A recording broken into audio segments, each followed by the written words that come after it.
Halo Sobat JKN, kembali lagi bersama kami di podcast Paham JKN. Yuk kita kasih paham.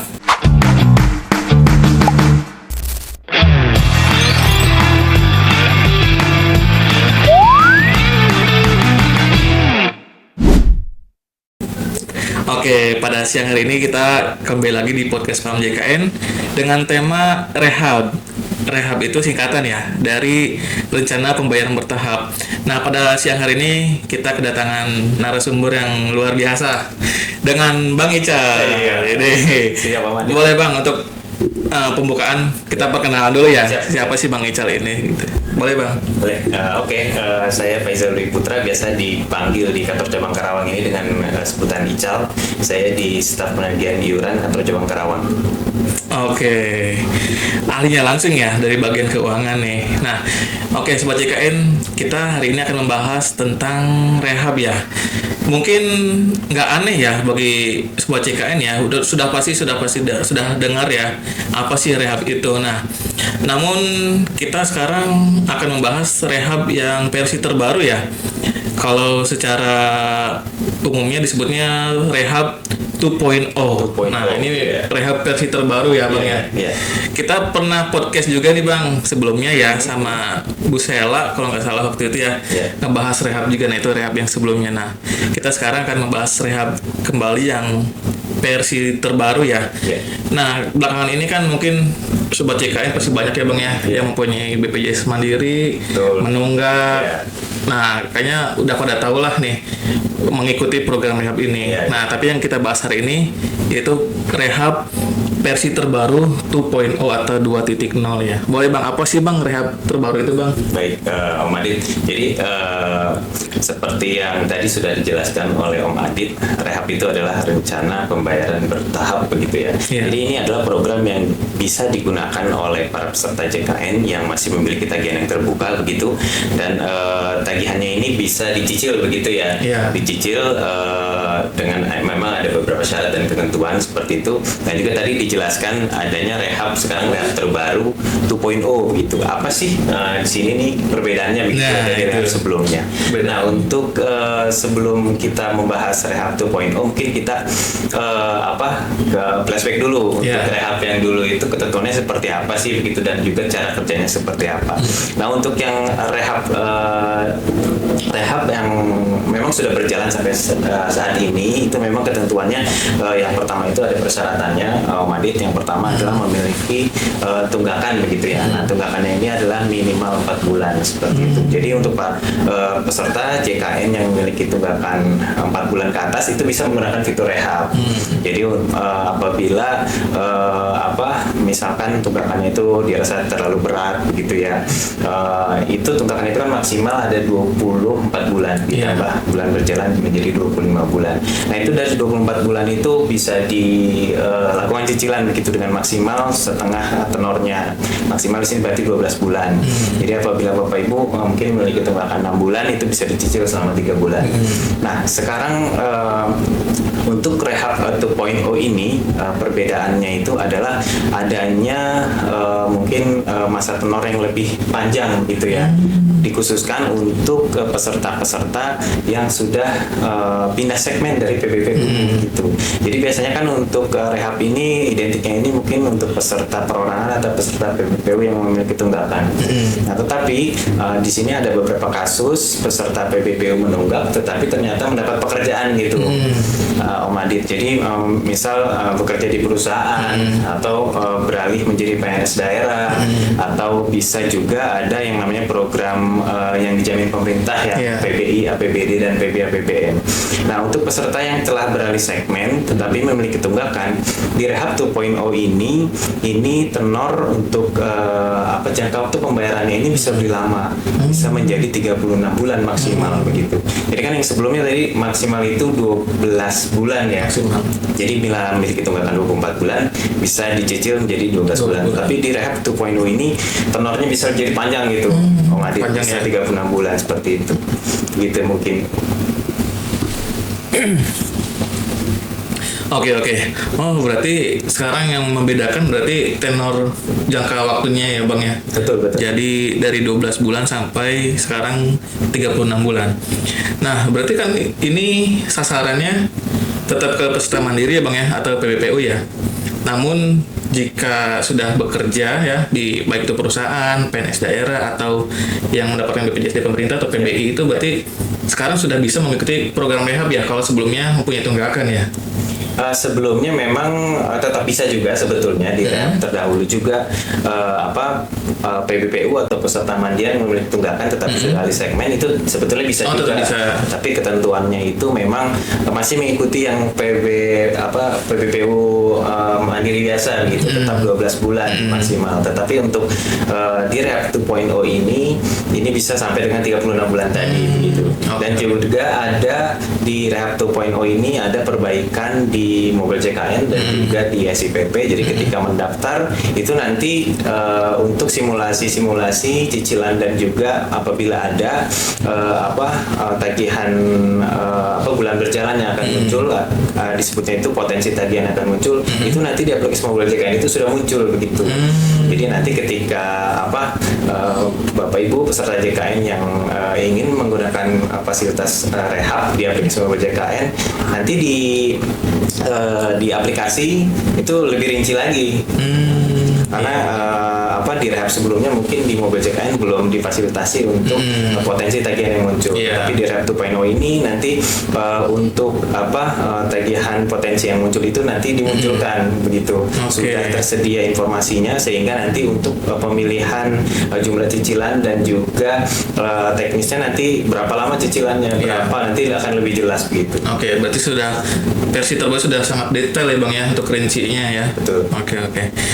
Nah, ini Bang untuk rehab versi terbaru nih, cara daftarnya apakah ada perubahan atau bagaimana Bang cara pendaftarannya? Nah, untuk cara pendaftarannya ini masih sama ya Madit ya. Masih sama. Jadi kami arahkan memang untuk pendaftaran rehab ini paling mudah di mobil JKN. Karena dari peserta sendiri bisa mengakses di handphonenya masing-masing dan juga bisa di situ memilih jangka waktu atau teknisnya cicilannya seperti apa gitu sesuai yang diinginkan begitu. Apabila di mobil JKN mungkin terkendala, bisa juga mungkin di kantor cabang dibantu kami daftarkan melalui aplikasi SPP di loket, dan juga mungkin di lewat petugas kami telecollecting juga bisa membantu untuk mendaftarkan. Berarti cara pendaftarannya masih sama ya Bang ya? Betul. Nah kemudian nih Bang, pasti Sobat JKN pasti banyak pertanyaan nih, terutama ke BPJS Kesehatan ya Bang ya. Nah untuk pembayaran ikut program rehab ini, misalkan dalam satu keluarga nih ada 5 orang nih Bang, dan itu semua menunggak. Nah kalau misalkan mau ikut program itu rehab itu harus 5-5-nya atau boleh salah satu dari situ Bang? Baik. Jadi untuk program rehab ini memang berlakunya ini untuk satu keluarga ya Madit ya. Jadi apabila di susunan keluarga di sistem itu mungkin terdaftarnya 4 orang, nah itu nanti untuk simulasi rehabnya itu langsung muncul 4 otomatis, secara otomatis begitu. Berarti sudah otomatis satu keluarga ya Bang. Betul, ya. Jadi Sobat JKN tidak perlu daftar lagi ya, itu langsung sudah otomatis semuanya.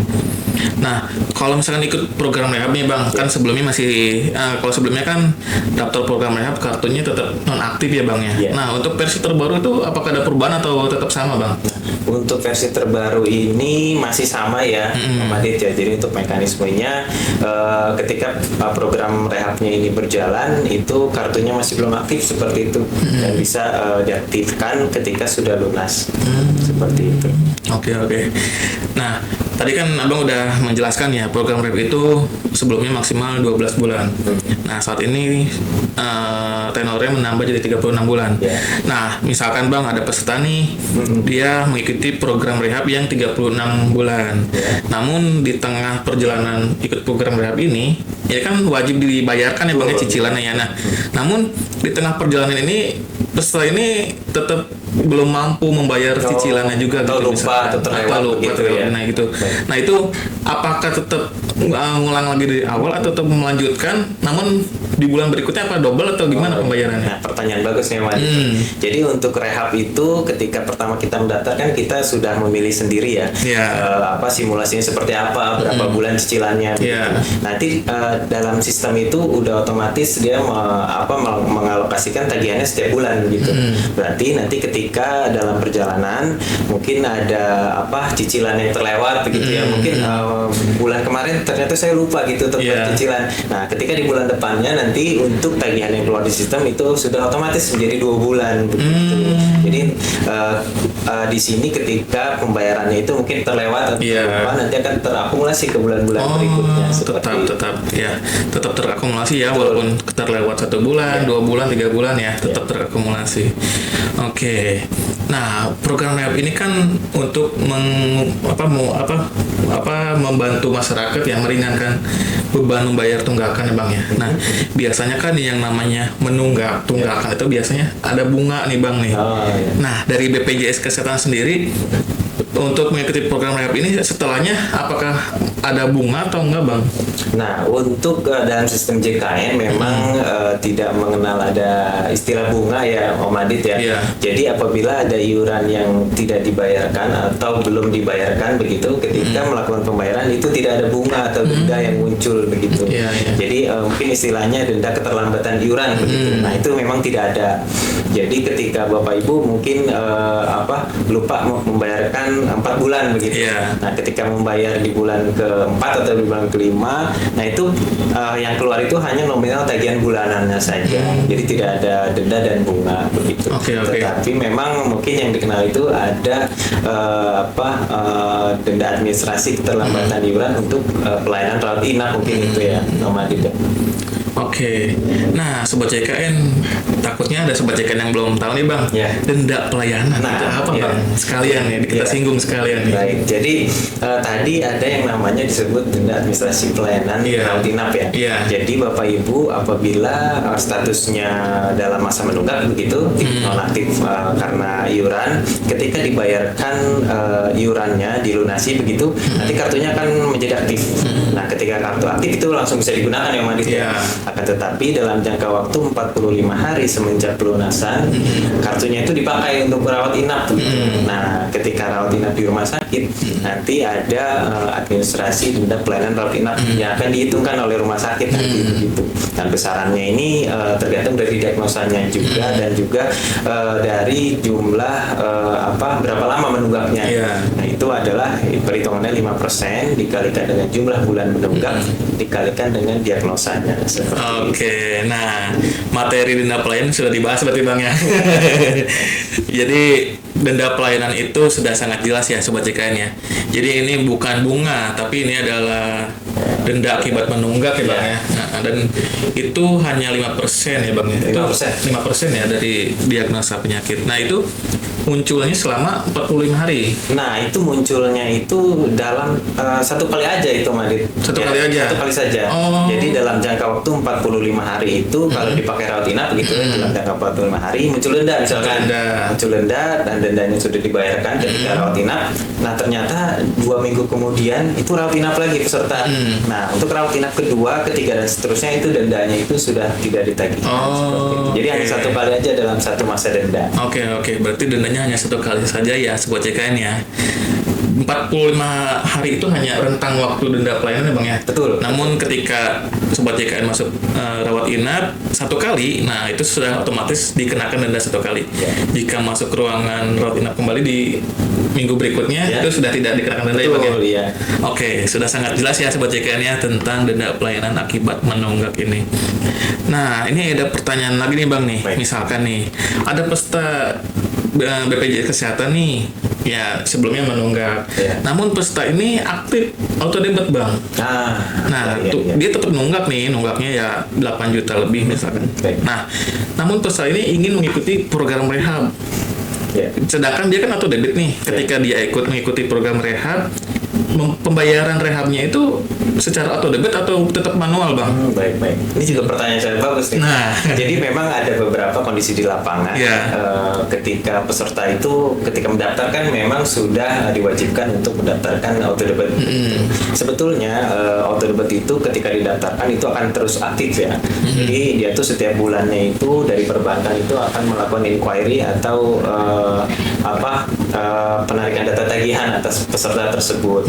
Nah, apabila memang jumlah tagihannya itu ada dan juga ketika inquiry tagihannya ada dan juga disandingkan dengan data saldo yang ada di nasabah begitu. Apabila saldonya mencukupi, itu akan otomatis ditarik.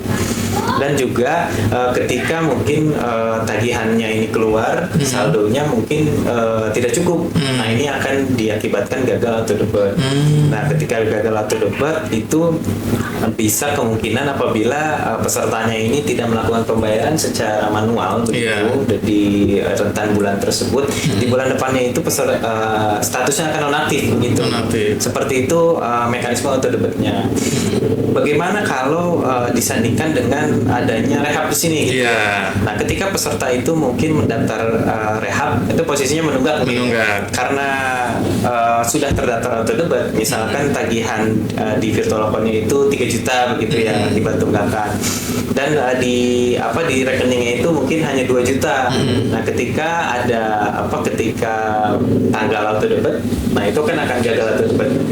Akan tetapi kalau peserta tersebut melakukan pendaftaran rehab, nanti kan ada cicilan yang cicilan. Nilai 3 jutanya itu akan menjadi nilai cicilan. Misalkan nilai cicilan itu hanya 300.000 begitu. Nah, ketika di bulan berikutnya itu muncul tagihan senilai cicilan 300.000, nanti di sistem auto debit itu akan otomatis memotong begitu. Seperti. Berarti kalau sudah terdaftar auto debit, dia pembayaran rehabnya nggak usah manual ya? Betul. Selama saldonya ada itu cukup terpotong sendiri. Nah, ini berarti lebih simpel ya bang ya kalau gini ya. Betul. Berarti kalau misalkan sobat JK ini sedang mengikuti program rehab, namun belum terdaftar auto debit bang, berarti boleh ya daftar auto debit dulu ya? Bisa. Kalau misalkan mau lebih mudah ya, biar nggak usah tiap bulannya ke Alfamart atau Indomaret untuk pembayaran rehabnya ya. Betul. Ini sangat mudah sekali ya sobat JKN ya. Jadi sudah sangat jelas sekali ya untuk program rehab versi 2.0 atau 2.0 ya. Nah, sobat JKN, untuk materi program rehab versi terbaru ini sudah cukup ya bang ya. Siap. Sudah sangat jelas dan luar biasa nih. Terima kasih banget Bang Ical sudah mau hadir di podcast Paham JKN pada hari ini. Nah, sebelum menutup podcast pada hari ini bang, mungkin ada pesan-pesan bang untuk sobat JKN di rumah bang. Baik, untuk rehab 2.0 ini memang mungkin lebih dikhususkan kepada peserta perorangan yang telah beralih segmen ya Om Adit ya. Jadi apabila Bapak Ibu peserta JKN yang sekarang statusnya mungkin pegawai atau bekerja di perusahaan, PNS daerah, juga PBI, APBD atau PBN yang dibiayai pemerintah, masih memiliki tunggakan JKN pada masa PPPU mandiri sebelumnya, itu bisa mengikuti rehab. Nah, jadi jangan khawatir, untuk kepesertaan yang masih aktif sekarang itu akan tetap aktif. Jadi sambil berjalan paralel, kepesertaan yang sekarang tetap aktif, akan tetapi Bapak Ibu bisa melakukan cicilan tunggakan PPPU mandiri sebelumnya sampai dengan 36 bulan seperti itu. Wah, luar biasa sekali nih sobat JKN untuk narasumber yang luar biasa hari ini bang ya. Sobat JKN, saya rasa cukup ya bang ya pembahasan materi pada hari ini bang. Terima kasih Om Adit. Terima kasih banyak bang sudah berkenan hadir di podcast pada hari ini. Sobat JKN, mungkin itu saja podcast kita pada hari ini. Jangan lupa nantikan dan saksikan podcast kita berikutnya hanya di podcast Paham JKN. Yuk kita kasih paham.